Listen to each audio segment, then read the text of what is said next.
Hi, this is Greg. Welcome to the channel. On this video, I'm going to talk about one of my favorite subjects. Is Exxon still a buy? And more important than that, what is the future of the oil and gas business, both in the near term and in the long term?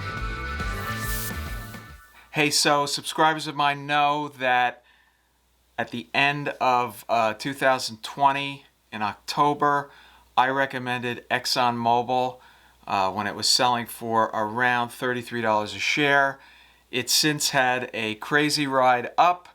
It's done quite well since then. At that time, I had a 10.4% dividend yield, which was absolutely amazing.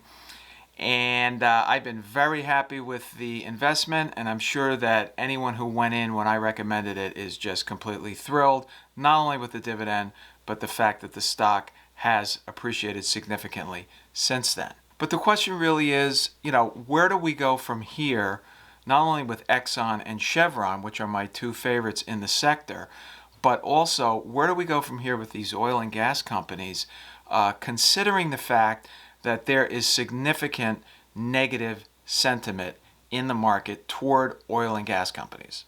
Now, most of you, if you know me, you know that I'm a bit of a contrarian, and in fact, I believe that the only way you make money in a public market like the stock market, or in the bond market for that matter, is to be a contrarian. If you go along with the crowd, you're never going to make money because you're just going to be doing everything that everybody else is doing. The way to make money in the market is to identify a particular belief that everyone has, figure out a way to do the opposite, and then by the time everyone else realizes that you were right, you will have made a ton of money. So the negative sentiment in the market right now, of course, focuses around the belief that we're currently making this transition to greener energy. While this is a very laudable goal, unfortunately, the reality of making such a transition is not as easy as it seems.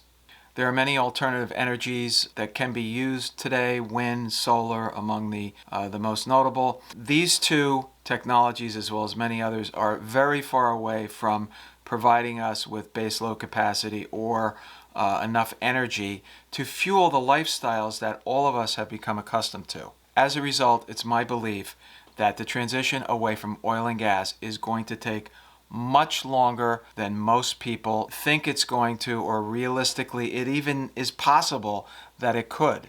So for that reason, I am still extremely bullish on energy, and there's another aspect to this that I want to go into right now. Where are we in the cycle of the market right now? This bull market is very long in the tooth. We're at the critical part in the cycle where the Fed is beginning to realize how behind the curve they are in inflation, and they're going to have to start doing some pretty radical things to tame inflation, or else all of these politicians are going to get thrown out of office, and very quickly. Now, what happens when you get into this part of the cycle? Certain stocks and certain sectors of the market become extremely vulnerable. But the most obvious, for example, these high growth companies, these startup companies, in many cases that probably went public too early before they actually had a real business, and they make no money, they have no cash flow, all they have is debt. A lot of these EV car companies, for example, and it's going to be a very long time before they actually make any money. As a result, in an environment where the Fed is tapering and potentially raising interest rates, this sector of companies that basically make no money, largely in the tech sector, are going to get completely destroyed. So you got to ask yourself, where can I put my money so that I can hide, so to speak, and still have growth, still have the potential for increasing profits in the future, and dividends in some cases, and not be subject to what could be a pretty nasty sell-off? When I look at that question, the obvious answer that comes back to me is energy, and more specifically, oil and gas. And anybody knows that has been watching this channel for any period of time knows that I love the integrated oil companies. Now, the two integrated oil companies that I love the most are Exxon Mobil and Chevron. Now, why do I love these companies? Even though it's a contrarian view, I love these companies because A, they have stable cash flow, B, they pay healthy dividends, and C is almost an unintended consequence of everyone bashing them is that because they radically cut back their CapEx budgets, i.e. they're not exploring and drilling for oil the way they used to, the price of the commodity has shot up so dramatically since the pandemic, they are literally printing money. And because they're printing money, they're incredible investments because number one, they're very stable. Okay, when I see these stocks going up and down and up and down and up and down, you know, the technology stocks, the biotech stocks, whatever they may be, you know, Exxon might go up, it might go down, but it stays pretty steady because it's paying a huge dividend. Right now it's over 5%. When I bought it, it was 10.4%. I think based on my average cost, I'm making like an 8% return just on the dividend. And it's in a tax-free IRA. So I'm making that compounded rate of return because I'm reinvesting the dividends. It's all tax-free. Now look, I'm no genius, but 8% compound return for the risk I'm taking, that is an insane return. And I have the possibility or the expectation that the stock's going to go up from here. And I've said many times on this channel, I think it's going to 100. Right now it's at 61. I think it's going to 100. All right, so with that as a prelude, let's take a look a little bit more carefully at the financial aspects of the company, and I'll go through some of the reasons why I think this is still a great investment. Okay, so here we are. Exxon Mobil closed today around 61.5, 61.6. Let's take a look at the historical quote. Let's look at the one-year chart. You can see it has bounced around. I'm not going to lie, it has bounced around. Let's go back to the 3-year chart. Here, just to reiterate, this is the tremendous sell-off during the pandemic. It did rise up, but then it came down. I recommended it like in here somewhere. And you can see it's significantly higher, basically doubled since I recommended it. Quick look at the key financial statistics down here at the valuation metrics. Price to sales, 1.11 times. Okay, now we look at a lot of stocks on this channel, and admittedly the growth stocks. I just did a video on Airbnb. I think that was 21 times price to sales. Okay, that's a growth stock. But, you know, I remember doing Snowflake. Snowflake was like, I don't know, 150 times sales, and it didn't even make any money. Okay, so this is insanely cheap. Price to book, 1.66. Now this is price to the book value of the company, of the balance sheet. This is incredibly cheap. The price to cash flow, 5.57. Now, by looking at this valuation, you can understand the incredible negative sentiment on this stock. And this is what I like to see. I like to see negative sentiment on a stock. You can see 5.59 dividend yield. That is still a very attractive yield for the risk that you're taking. A good measure of sentiment is to just take a look at what the analysts are saying.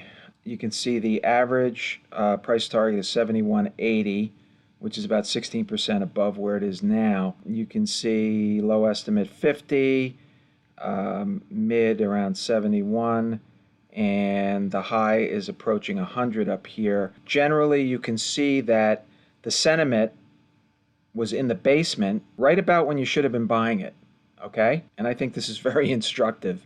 Right around when you should have been buying it, all the analysts hated it. Now that they see that it's doing better, you can see that the sentiment has gradually risen. And although most people out there, including many large institutions, are negative on oil and gas, and they're all pushing this Green New Deal story, the point to emphasize here is that overall the market and many institutions are diversifying away from oil and gas, and I would say overall the sentiment is quite negative. Let's take a quick look at the technicals. Technically, it's a little bit oversold on the Bollinger Bands. Slow stochastics, it's not oversold. You know, it's getting toward the lower side of its price range. It's just a little bit above, 60, 59, which would be at the lower end. Not a lot to look at here because the stock is not extremely volatile. I would look at this stock, less from a technical standpoint, but more from the standpoint of, do you see the demand for oil and gas continuing? Do you see the dividend as being an attractive dividend? And is this something that you want to own as a very solid, less volatile component of your portfolio to maybe offset some of the more risky stocks that you currently own? Okay, so where does that leave us on Exxon? And let me also add that everything I'm saying for Exxon also the same holds true for Chevron. I'm going to come out with another Chevron video shortly. I'm going to dive into Chevron a little bit more carefully, but the only difference with Chevron has an equally strong balance sheet. They have equally strong prospects going forward. Both companies are pure oil and gas plays, and chemicals and the other things that they're involved with. But they are the least subject to going off into unprofitable areas of alternative energy, and for that reason, I really, really like them. They are, though, both involved in carbon capture, which I think is really cool. They're at the forefront of that technology, which basically takes carbon out of the atmosphere and uses the carbon for industrial purposes. I think that's a really cool idea, and that's one area where they're really trying to do things positive for the environment. They're also paying lip service to reducing their carbon footprint in the future. We'll see if that happens or not, but I wouldn't bet the farm on that. But the thing I like about them is they're pure oil and gas plays, extremely strong cash flow, killer dividend, and I also think that the supply-demand imbalance that you see in the market due to unintended consequences of bad government policy, I think these stocks are not only great investments, but they're good for anyone that wants stability in their portfolio and also a beautiful dividend which you can put into a tax-advantaged IRA and reinvest it in the DRIP program and get compound rates of returns on those dividends. And if you do this over a long period of time, this could provide you with a beautiful stream of cash coming into your account every single quarter. All right, well, I hope you got some value out of this video. If you did, please subscribe and like and hit the bell so you get notified when I come out with other videos. This channel is intended to make you a better investor, to give you the tools to look at the market maybe a little bit deeper than most people do.